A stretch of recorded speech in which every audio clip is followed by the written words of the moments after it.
Hi guys, welcome you all to ECE TechNest. Today we are going to start a new series that is on digital VLSI design flow. The first slide that you're going to see is a digital design flow of VLSI. We'll begin with the system specification, then move on ahead with the architectural design, then we get the functional and logic design, circuit design, then the physical design part. In the physical design part, we have a few more steps, after which we are going to the physical verification, fabrication, packaging, and testing. The final product will be the chip. Let us all understand what is the function of each of these design parameters in this flow. The first part is system specification.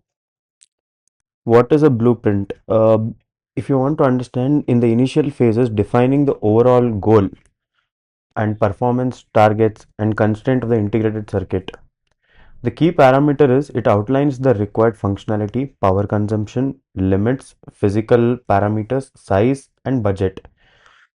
Purpose. This serves as the foundational guide for all subsequent designs and manufacturing decisions. When you see the architectural design, we see that it has a high level system architecture.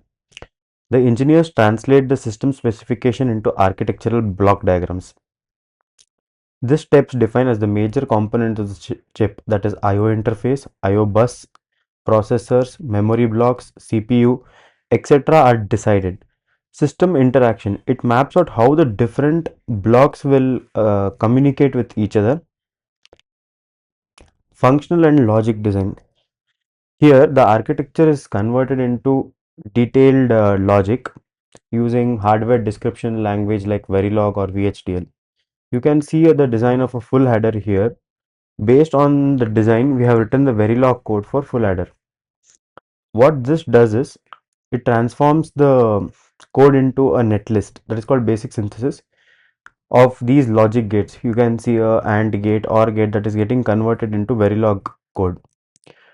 Verification. It uses extensive simulation to ensure that the logic behaves exactly as extended. What it means is based on the inputs, are you getting the required output or not? That is decided in this phase. Then we have the circuit design. The logic gate netlist is translated into an actual electrical circuit using transistors. If you have some of the operations that your design requires, we use different type of gates. Optimization. What engineers do at this level is they select appropriate transistor size that are required to meet specific speed, power, and area targets. Simulation. The electrical characteristics of the circuits are rigorously tested before the physical layout begins. Whatever design requirements you have got, is it coming to the standard, or else you can ask like, are the design specification met? This is decided in this phase. Next we have physical design. Physical design refers to how your logic, whatever electronic circuit that you are building, how it is transformed into a layout. The electronic circuit is transformed into a physical manufacturable representation. What the engineers do is they decide where should be the exact location of every transistor and wire on the silicon wafer.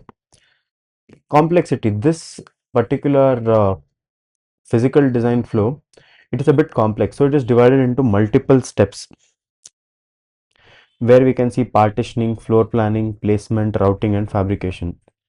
We'll see in detail what are this. Partitioning.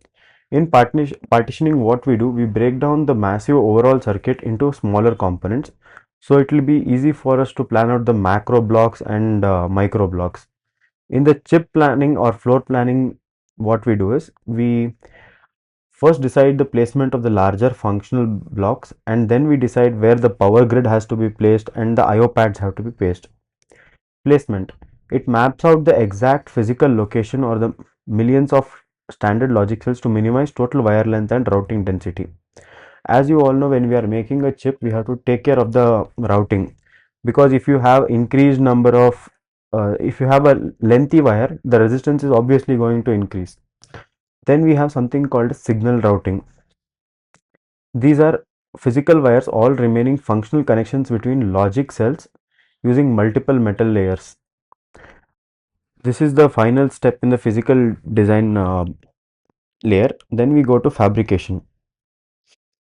Let's see what is fabrication. Before that, we also have a step, that is physical verification and sign off. What we do in this step is, this step ensures that the final physical layout meets all the foundry manufacturing rules. You might be knowing that Apple designs all the chip, but the manufacturing is done by TSMC. So when Apple is designing the chip, they have to take care that this chip can actually be manufactured by TSMC. So what TSMC will do, they'll have a standard for the wire size, length, everything. They will give you the constraints, and as per that, Apple will design the chip. DRC and LVS. This is a very important aspect in physical design. Engineers perform rule checking. They check the geometric constraint and compare the layout versus schematic. Sign off. Once all the check pass and timing is confirmed, the design is officially ready for production. When the last GDS file is sent to TSMC, they'll begin with the fabrication process. So this is a very complex procedure. So in fabrication, we generally begin with the silicon wafer. Then we put an silicon oxide layer over it, and when light is etched onto it using photolithography machines, the part of the silicon wafer gets etched out and gives it this particular designs. Then we have ion implementation to add extra components and all. This is how we try to bring in millions of transistors on a single wafer.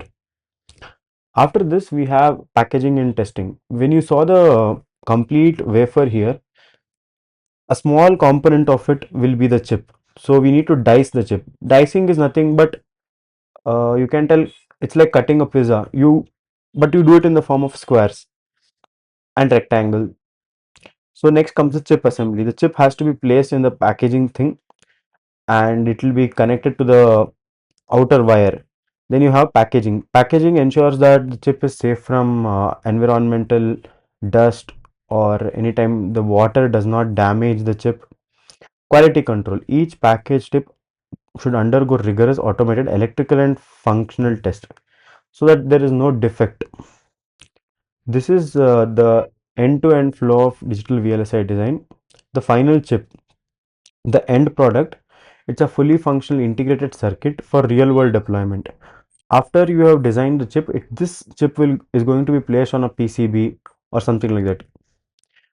This complete flow represents the successful completion of the entire design, verification, and manufacturing flow. Now the chip is now ready to be integrated onto a printed circuit board for electronic devices. This is the final